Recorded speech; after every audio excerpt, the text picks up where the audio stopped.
En Christ, hein, c'est important qu'à un moment donné, que l'enfant cède la place. Tu vois, là, le principe, on dit l'héritier, tant qu'il est encore enfant, il n'est différent rien d'un esclave. Les gens ne réalisent pas la portée de cette affaire. Paul va dire dans 1 Corinthiens, là, je pense 13, quand j'étais enfant, je pensais, je raisonnais comme un enfant. Mais maintenant que je suis devenu mature, je fais disparaître ce qui est de l'enfant.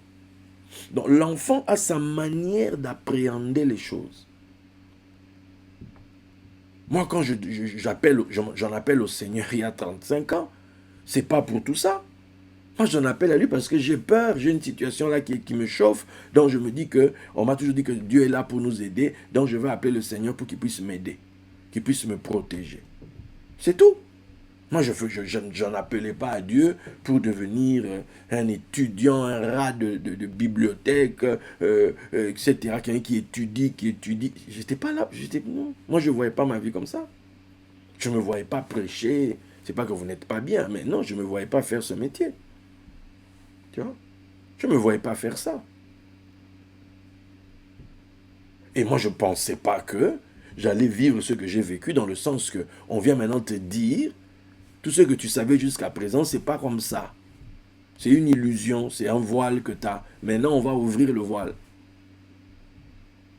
Et je peux imaginer qu'il y a des tas de personnes qui n'ont pas vécu ça, en fait.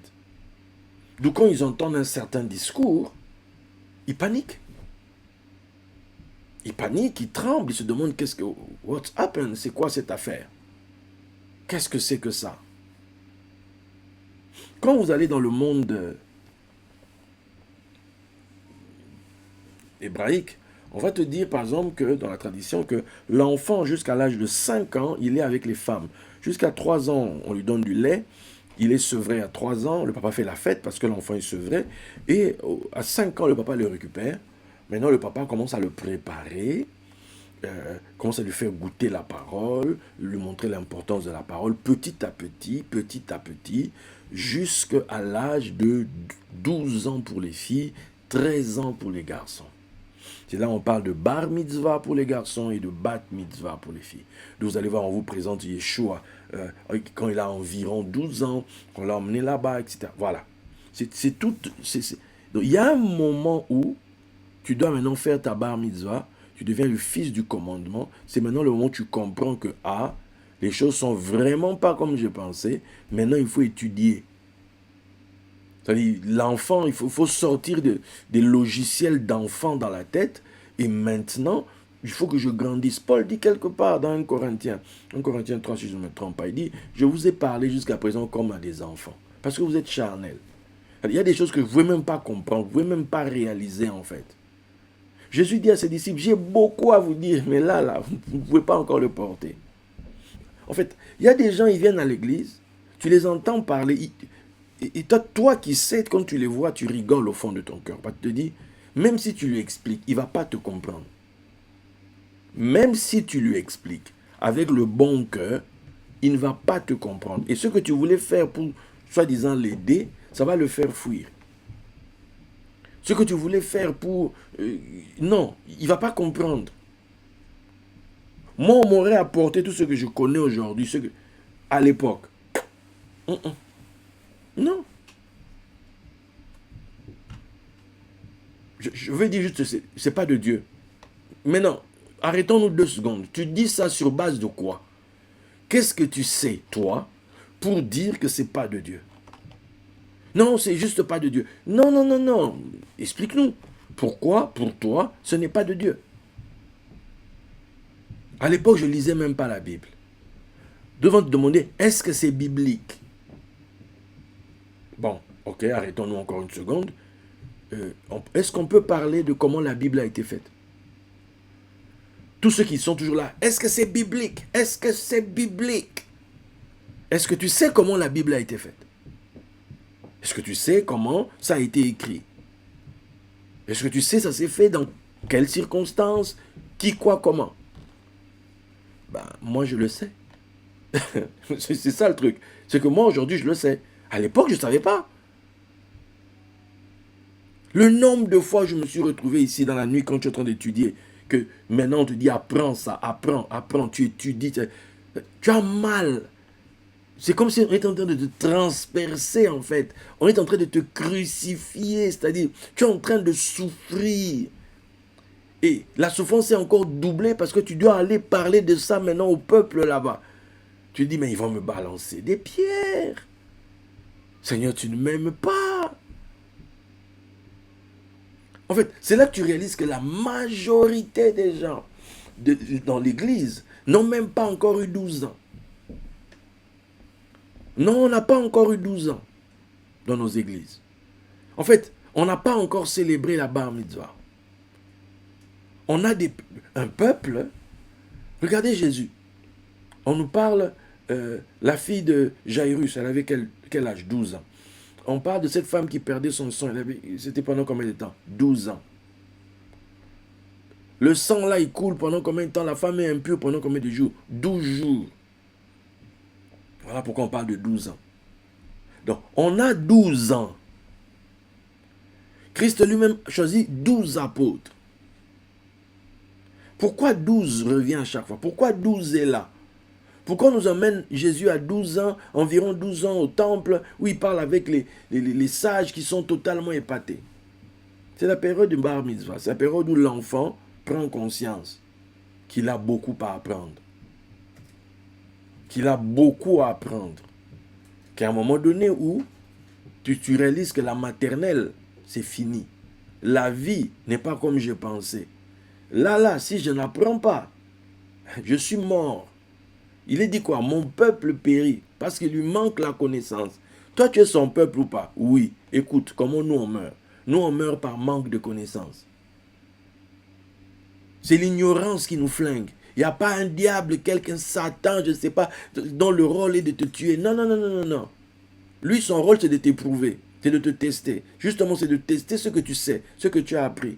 Et quelque part, ça va t'obliger à étudier. D'où on dit au jour du malheur, réfléchis. On n'a pas dit au jour du malheur, fouille. Au jour du malheur, suicide-toi. Au jour du malheur, Seigneur, je ne comprends pas, c'est toujours moi. Étudie, réfléchis. C'est là pour que tu réfléchisses, c'est là pour que tu cherches, c'est là pour que tu te dises, non, il y a quelque chose qui cloche. Pourquoi à la croix on nous dit, il y a un voile qui est déchiré? Oui, c'était parce que dans le temple, il y avait le voile. Oui, mais pourquoi il y avait un voile dans le temple? Vous voyez? Donc, c'est très important à comprendre. L'histoire de 12, c'est lié à quoi? C'est que pour ça, il faut remonter en Égypte. En Égypte, on nous présentait l'équivalent du Mashiach hébraïque. En Égypte, c'était Horus. Okay? Et Horus, on le présentait de deux manières. En tant que Horus de 12 ans et le Horus de 30 ans. 12 ans, c'est le jeune adolescent. 30 ans, c'est l'homme mature. Ok? L'homme mature. Donc, c'est très important à comprendre. Maintenant, 12 ans, le Christ de 12 ans, quand il apparaissait, on peut te donner l'exemple, hein, par exemple, quelqu'un comme Joseph. Joseph va faire 12 ans en prison. Joseph va faire 12 ans en prison. Tu vois? Et c'est quand il sort de là qu'au final, il a acquis la sagesse et l'intelligence. En fait, il est allé à l'école. C'était son école, en fait. Pour que maintenant, il devienne l'homme qui va bouleverser l'Égypte. Bon. 12 et 30 ans, c'est en fait deux niveaux, deux types d'enseignants. 12 ans, Christ de 12 ans, c'est l'enseignant des petits mystères. En Israël, quand on te parle des petits mystères, c'est relatif à la création. C'est Genèse 1. Et puis tu as le Christ de 30 ans, le mature. Ce n'est plus un enfant emporté à tout vent, c'est maintenant un mature qui est équilibré, qui est posé, qui maîtrise. Lui, c'est l'enseignant des grands mystères. Toujours dans le monde d'Israël, on va te dire que les grands mystères, ça traite de la Merkaba, c'est Ézéchiel. Le niveau du char céleste, c'est-à-dire c'est une dimension, eux-mêmes en Israël, ça les rend dingues. L'histoire de la Merkaba, ça les rend dingues. Là. Il ne faut même pas en parler. Chez eux, quand quelqu'un ose en parler, soit tu te tais, soit eux-mêmes ferment leurs oreilles, ils ne veulent pas entendre. Donc tu as deux levels. Tu as quelqu'un qui est dans la maîtrise des petits mystères et tu as l'autre qui est dans la maîtrise des grands mystères. Quand on parle des petits mystères, on parle de quoi? On parle, c'est les mystères qui traitent de la matière. La parole faite chair, la matière, ok, qui traitent de l'astronomie, qui traitent des mythologies. Là, on est dans le domaine des petits mystères. Ici, on est dans le domaine du Christ de 12 ans. Ok? Et les grands mystères, 30 ans, traitent de l'explication des mystères qui traitent des explications liées à la paternité, à l'engendrement de l'âme divine, de toutes les choses qui sont relatives à la résurrection. Ça, c'est la dimension des matures. C'est d'autres niveaux. Mais ici, je voudrais t'interpeller sur l'histoire des 12 ans. Moi, c'est à 12 ans, l'année de mes 12 ans, qu'on est venu me dire les choses ne sont pas comme tu penses. À 12 ans, je peux dire que ça a été ma bar mitzvah en fait. Là, ma 12e année, c'était ma bar mitzvah. C'est le moment où Dieu me connecte à un grand, me connecte à Papa Maurice Cerullo et qui jette le manteau sur moi. Et là, il y a un shift. En fait, il y a toujours un homme mature auprès de qui tu dois maintenant aller. Quand le temps de 12 ans s'accomplit, regarde quelqu'un comme Élie. Élie vient avec son manteau et il trouve Élisée avec la 12e paire de bœufs. 12. Là, on le touche avec le manteau et il dit voilà, pense à ce que je t'ai fait et viens sur moi. Donc, il va suivre désormais le maître parce que maintenant, il faut qu'il apprenne. En fait, quand l'église a 12 ans, quand ton église atteint l'âge de 12 ans, quand le peuple a symboliquement 12 ans, c'est une symbolique, ça signifie qu'il est maintenant prêt à entrer dans la compréhension des mystères liés à la matière, des mystères liés à l'astronomie, des mystères liés à la mythologie. C'est-à-dire, ce sont des choses qui sont liées à la parole. Quand tu lis la Bible, qu'est-ce que tu peux comprendre que dans certains cas, Abraham, c'est le soleil levant. Isaac, c'est le soleil à son zénith. Jacob, c'est le soleil couchant. Comment tu... Maintenant, si tu n'as pas ces enseignements-là, si on ne t'explique pas, ça signifie que tu es toujours un enfant, en fait. Si déjà même, tu n'as pas la base de quelqu'un qui a 12 ans dans la symbolique, si Christ en toi n'a pas 12 ans, ça signifie que Christ en toi ne peut pas hériter. On nous dit que c'est l'héritage dans la lumière. Mais nous, qu'est-ce qu'on a fait? On a gardé nos chrétiens. Pourquoi? On a eu des mouvements de réveil et compagnie, où même les leaders eux-mêmes n'avaient même pas eu 12 ans. N'avaient pas eu 12 ans. C'est comme les apôtres, ils allaient prier pour les malades, parce que Jésus les avait envoyés. Mais eux-mêmes, Jésus dit, j'ai beaucoup à vous dire, mais vous ne pouvez pas le porter maintenant. Mais ils priaient pour les malades étaient guéris. Mais ils allaient, ils chassaient les démons leur obéissaient. Mais eux-mêmes là ne comprenaient rien à l'affaire. Eux-mêmes là ont dû attendre le jour où Jésus a dit, maintenant il leur ouvrit l'intelligence pour qu'ils comprennent. Mais entre-temps, ils priaient pour des malades, entre-temps, ils avaient vécu des choses déjà. C'est l'un des problèmes graves. C'est l'un des problèmes graves que nous avons dans nos églises, entre guillemets, dites des réveils. Parce que on a eu des maîtres, je le dis sans... Voilà, on a eu des maîtres qui ne connaissaient pas ces choses. Ils ne nous ont donné que ce qu'ils avaient. Ils ne nous ont donné que ce qu'ils avaient. D'où leur enseignement, ça a toujours été, ne fais pas, ne buvez pas, ne faites pas ceci, ne faites pas ça. Ça, c'est comme ça qu'on parle à des enfants, en fait. C'était le discours. Ça signifie que l'église, en fait, c'est la maternelle dans nos pays, là. D'où on a eu un mouvement de réveil qui, à un moment donné, s'est essoufflé. Pourquoi? Parce que les leaders eux-mêmes se sont essoufflés. Puisqu'ils n'ont pas de... D'où maintenant, chacun maintenant commence à aller chercher. Aller se faire imposer les mains ici. Aller voir tel homme de Dieu là-bas. Pourquoi? Parce que on réfléchit en termes de... je me suis soumis à tel... L'autorité, tu vois, moi qui suis soumis à d'autres, juste d'autres qui me sont soumis. Je dis à l'un, va, il vient, il fait. Donc, on a eu des gens qui allaient juste chercher le plus grand qui peut lui imposer les mains, le plus grand sous qui il peut se mettre, pour qu'il ait juste le droit de donner des ordres. C'est-à-dire traiter les autres comme des enfants. Mais le problème, c'est que les fameux gars qu'on veut continuellement traiter comme des enfants, ben, eux aussi, à un moment donné, Dieu aussi, dans sa miséricorde, il y a un ordre céleste, un ordre de l'univers. Les gens aussi commencent ils réfléchissent un peu. D'où notre mouvement de réveil, à un moment donné, a été plombé parce qu'il y a une foule de personnes, une foule d'étudiants, foule de personnes et tout.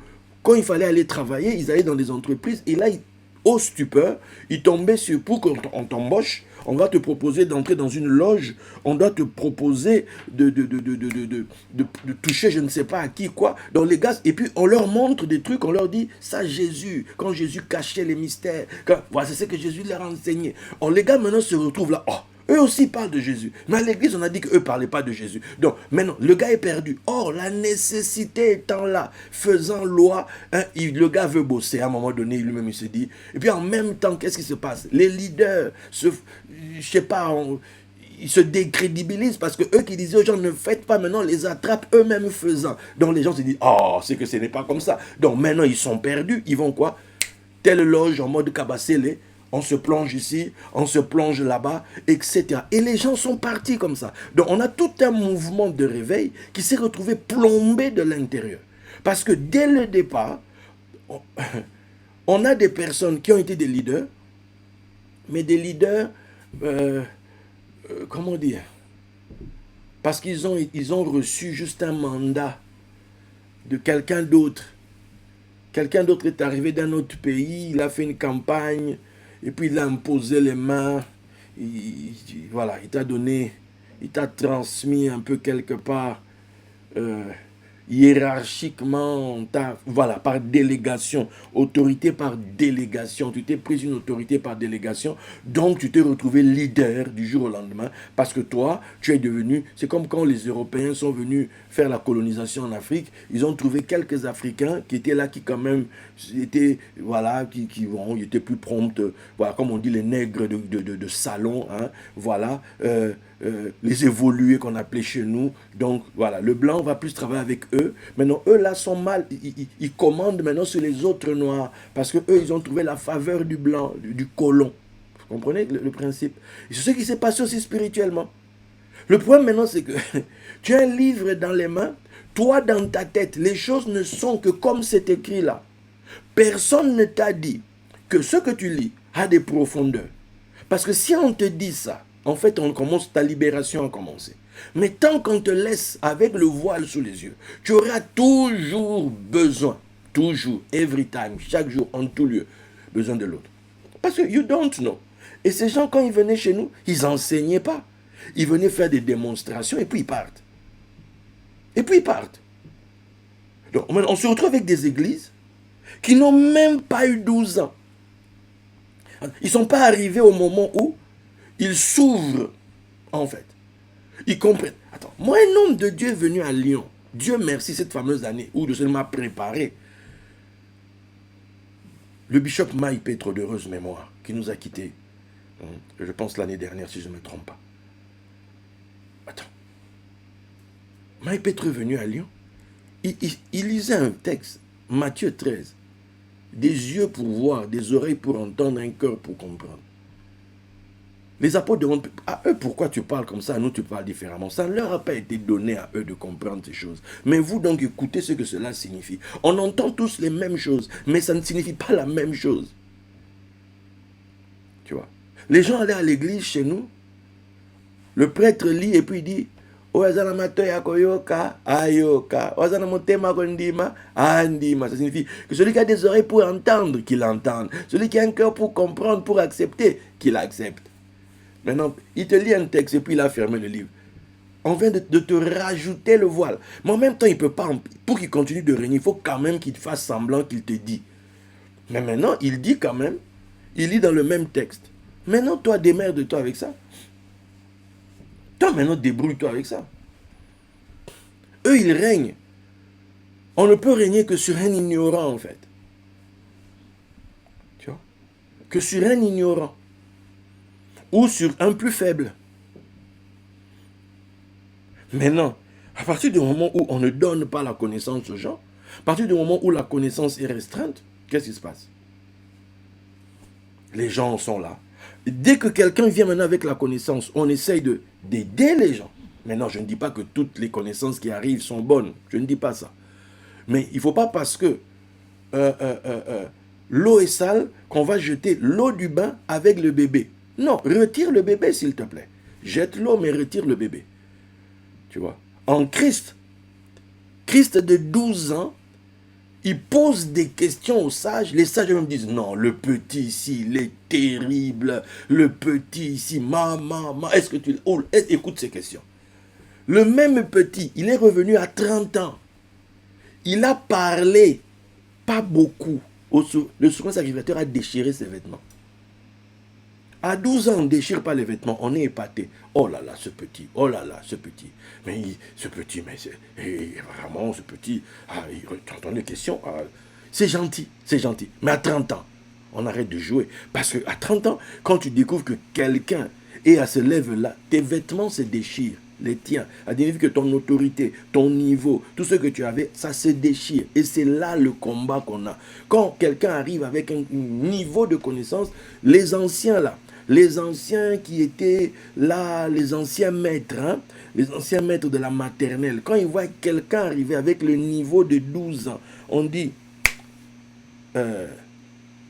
on te donne un nom. On te traite d'un nom qui fait peur.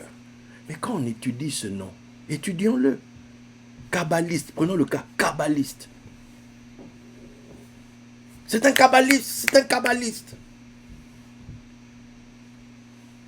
On peut s'arrêter 2 secondes. Kabbaliste signifie quoi? Quelqu'un qui fait la Kabbalah. Ok. Kabbalah, c'est quoi? Que signifie Kabbalah? Kabbalah, c'est la réception. Je reçois la tradition de l'enseignement des secrets que le maître donne à ses disciples, qu'on ne donne pas à tout le monde, sur l'explication de la parole. C'est ce que Jésus faisait quand il donnait à ses disciples et qu'il ne donnait pas à la foule. Donc, il y avait une Kabbalah qui se transmettait entre Jésus et ses disciples. Donc, les disciples de Jésus étaient en fait des kabbalistes. Mais eux, la Kabbalah qui était la leur, ils recevaient la tradition de leur maître Yeshua. Donc, quand tu as traité quelqu'un de kabbaliste, en fait, tu n'as rien dit. Est-ce que tu sais même qu'il y a 3 types de Kabbalah? Tu ne sais pas. Tu vois? En fait, les enfants, on leur fait peur. Il faut leur faire peur. Oh, c'est un gourou, c'est un gourou, c'est un gourou. Arrêtons-nous 2 secondes. Est-ce que gourou, c'est dans ta langue? Non. Dans la langue des gens, de sanskrit et compagnie. Le gourou, c'est un maître. C'est un enseignant. C'est celui qui enseigne le savoir sacré à ses disciples. Donc Jésus, quelque part, était un gourou pour ses disciples. Donc, mais, toi tu débats, c'est un gourou. Et les gens maintenant, dans leur tête, le gourou c'est un dictateur, un gars qui va t'empêcher, etc. Donc, vous voulez qu'on pousse encore un peu? Jésus dit quoi? Jésus dit, celui qui veut me suivre, il parle à la foule, hein, celui qui veut me suivre, c'est-à-dire devenir mon disciple, écoute bien, qu'il renonce à lui-même. C'est Jésus qui parle, hein, qui se charge de sa croix, hein, et qu'il me suive. Donc, la chose que tu reproches au gourou, là, c'est ce que Jésus te propose. C'est ce qu'il propose là, quand tu veux devenir disciple. C'est-à-dire, on vient chercher les enfants à 12, 13 ans. Parce que là, on veut commencer les vraies choses. Parce qu'on estime que tu as une base. Tu as reçu quand même une base. Parce que de 5 à 13 ans, le papa quand même t'a donné des outils. Parce que un papa quand même doit éduquer son enfant. Il ne faut pas que tu aies un ignorant là comme ça. Dans ce monde, les ignorants n'ont pas de chance, mon ami. Les ignorants ne percent pas. Les ignorants, ça finit toujours mal. Donc il faut qu'à un moment donné, il faut que tu apprennes. Donc le plus grand cadeau qu'on puisse te faire, c'est de te donner des outils pour ton cerveau fonctionne. Il faut que tu aies des outils, que tu connaisses des choses quand même.